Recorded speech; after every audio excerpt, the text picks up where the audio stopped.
سرور کائنات صلی اللہ علیہ وآلہ وسلم نے ایک اعرابی سے گھوڑا خرید و فروخت کے وقت کوئی موجود نہیں تھا۔ گھوڑا بیچ کر اعرابی مکر گیا۔ لوگوں نے ہزار سمجھایا کہ تیری نیت خراب ہو گئی ہے، رسول کی زبان سے سچ کے سوا دوسری بات نہیں نکل سکتی۔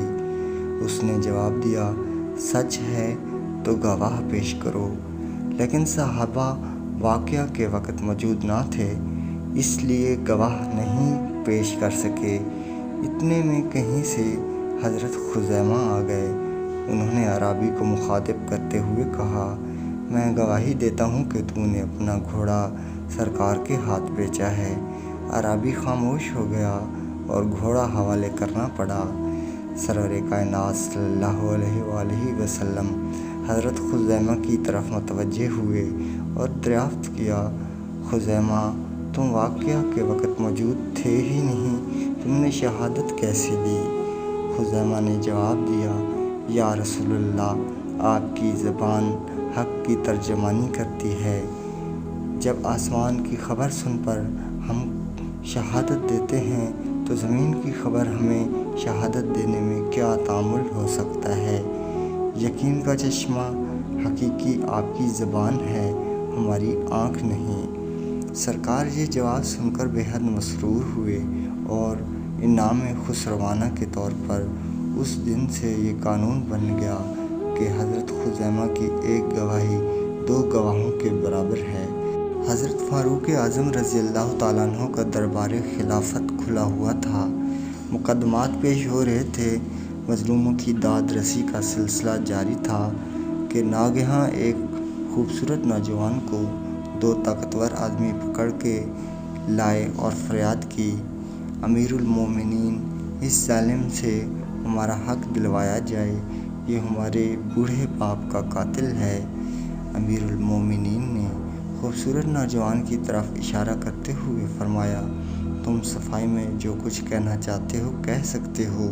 نوجوان نے بیان کیا، میرا اونٹ ایک باغ میں چلا گیا، باغ کے بوڑھے مالک نے پتھر مار کر میرے اونٹ کی آنکھ پھوڑ دی، میں نے طیش میں آ کر پتھر کھینچ کر اسے مارا، میرا ارادہ اس کے قتل کا نہیں تھا، لیکن میری شامت سے وہ مر گیا۔ امیر المومنین نے فیصلہ صادر کرتے ہوئے فرمایا، چونکہ تم نے اقبال جرم کر لیا، اس لیے اسلام کے قانون تعزیرات کے مطابق تم سے قصاص لیا جائے گا، خون کا بدلہ خون۔ نوجوان نے کہا، اسلام کے قانون اور عدالت کے سامنے میں اپنا سر تسلیم خم کرتا ہوں، لیکن اتنی بات عرض کرنے کی اجازت چاہتا ہوں کہ میرا ایک نابالغ بھائی ہے، باپ نے مرتے وقت اس کے حصے کا سونا میرے حوالے کیا تھا، میں نے اسے ایک ایسی جگہ دفن کر دیا ہے جس کا علم میرے سوا کسی کو نہیں۔ اگر میں سونا حوالے نہ کر سکا تو قیامت کے دن اپنے باپ کو منہ دکھانے کے قابل نہیں رہوں گا، اس لیے مجھے 3 دن کی مہلت دی جائے، میں اپنے فرض سے سبکدوش ہو کر واپس آ جاؤں گا تو مجھے قصاص جاری کیا جائے۔ امیر المومنین نے تھوڑی دیر غور کرنے کے بعد فرمایا، عدالت کے سامنے اپنا ضامن پیش کرو۔ نوجوان نے حاضرین مجلس پر ایک امید بھری نگاہ ڈالی، ساری مجلس میں کوئی بھی اس کا شناسا نہ تھا، مایوس ہو کر بیٹھ گیا۔ اتنے میں ایک صحابی رسول حضرت ابو ذر غفاری رضی اللہ تعالیٰ عنہ کھڑے ہوئے اور آواز دی، امیر المومنین، میں اس نوجوان کا ضامن ہوتا ہوں، اسے 3 دن کی مہلت پر رہا کر دیا جائے۔ اس جلیل القدر صحابی کی ضمانت پر نوجوان کو رہا کر دیا گیا۔ آج تیسرا دن تھا، دربار خلافت کھچا کھچ بھرا ہوا تھا، دونوں مدعی بھی حاضر تھے، حضرت ابو ذر غفاری بھی موجود تھے، لیکن نوجوان ابھی تک پلٹ کر نہ آیا تھا۔ جیوں جیوں انتظار کا لمحہ گزرتا جاتا تھا، لوگوں کی تشویش بڑھتی جاتی تھی۔ مدعیوں نے کہا، ابو ذر، ہمارا مجرم کہاں ہے؟ جواب دیا، تیسرے دن کا پورا حصہ جب تک نہ گزر جائے اس کا انتظار کرو، اگر وہ وقت مقررہ پر نہیں آیا تو قصاص کے لیے میری گردن حاضر ہے۔ حضرت ابو ذر کے اس جواب پر صحابہ آبدیدہ ہو گئے اور ان کا اضطراب بڑھ گیا۔ صحابہ نے بڑی لجاجت کے ساتھ نوعمر مدعیوں سے کہا، تم خون بہا معاف کر لو، تم خون بہا قبول کر لو۔ مدعیوں نے جواب دیا، ہم خون کا بدلہ خون چاہتے ہیں۔ امید و بیم کا یہی عالم تھا کہ سامنے اڑتا ہوا غبار نظر آیا۔ گرد ہٹی تو پسینے میں شرابور مجرم نوجوان کھڑا تھا۔ تماشائیوں کی آنکھیں حیرت سے پھٹی رہ گئیں، تماشائیوں کی آنکھیں حیرت سے پھٹی کی پھٹی رہ گئیں۔ امیر المومنین نے نوجوان سے مخاطب ہو کر فرمایا، سزا تمہیں بعد میں دی جائے گی، پہلے ایک بات سنو۔ تمہیں 3 دن کی مہلت ملی، تمہارا پتہ نشان بھی کسی کو معلوم نہیں تھا، سزائے موت سے بچنے کے لیے بھی تم فرار ہو سکتے تھے۔ نوجوان مجرم نے بھیگی پلکوں کے سائے میں کھڑے ہو کر جواب دیا، امیر المومنین، میں فرار ہو کر کہاں جاتا، یہاں نہ سہی وہاں سزا ملتی، لیکن قیامت تک اسلام کے دشمن یہ طعنہ دیتے کہ محمد مصطفیٰ صلی اللہ علیہ وآلہ وسلم کے غلام عہد شکن ہوتے ہیں۔ اس لیے میں نے سوچا کہ زمین پر میرے خون کا دھبا چند دنوں کے بعد مٹ جائے گا، لیکن عہد شکنی کا دھبا اسلام کے دامن پر ہمیشہ کے لیے نمایاں رہے گا۔ نوجوان کے اس بیان پر لوگوں کے دل بھر آئے، آنکھیں اشکبار ہو گئیں، اور اسلام کی اس رقت انگیز محبت پر صحابہ کرام کا پیمانہ درد لبریز ہو گیا۔ اب امیر المومنین حضرت ابو ذر غفاری سے مخاطب تھے، ابو ذر، تم بغیر سوچے سمجھے ایک ایسے شخص کے ضامن کیسے بن گئے جس کے ساتھ نہ تمہاری کوئی شناسائی تھی، نہ اس کا پتہ نشان سے تم واقف تھے؟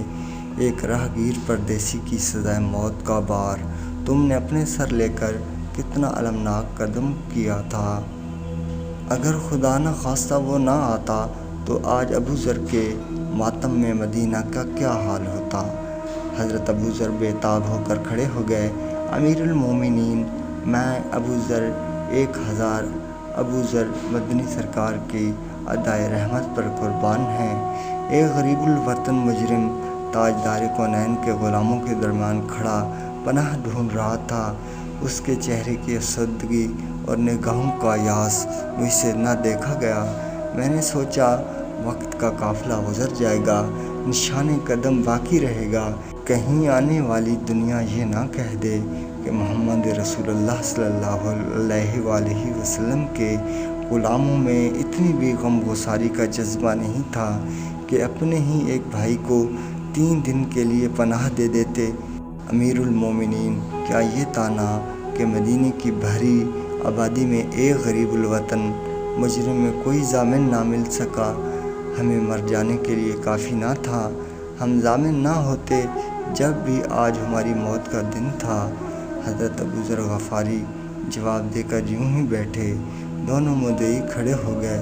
امیر المومنین، تاریخ اسلام کی شاہراہ روشن کرنے میں ہم کسی سے پیچھے نہیں رہنا چاہتے، ہم بھی یہ برداشت نہیں کر سکتے کہ آنے والا مورخ مدنی سرکار کے غلاموں کو یہ طعنہ دے کہ ہم میں بھی اتنا جذبہ نہیں تھا کہ واپس لوٹ کر آنے والے مجرم کو معاف کر دیتے۔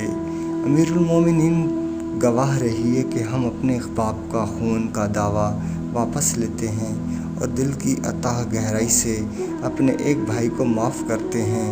مدعی ابھی بیان دے ہی رہے تھے کہ عدالت فاروقی مبارکباد کے شور سے گونج اٹھی، ہر آنکھ خوشی میں پرنم تھی، ہر چہرہ شگفتہ تھا، ہر نظر مخمور تھی اور ہر دل بادۂ مسرت میں سرشار تھا۔ لیکن وقت کا کارواں یہ درد انگیز نظارہ دیکھ کر حیران تھا، حیرت میں دیکھتا چلا گیا، کیا وہ وقت پلٹ کر نہیں آ سکے گا؟ ناظرین کرام، امید ہے ہماری یہ ویڈیو آپ کو پسند آئی ہوگی۔ ہمارے چینل کو سبسکرائب کیجیے اور ویڈیو کو لائک کیجیے۔ اللہ نہے۔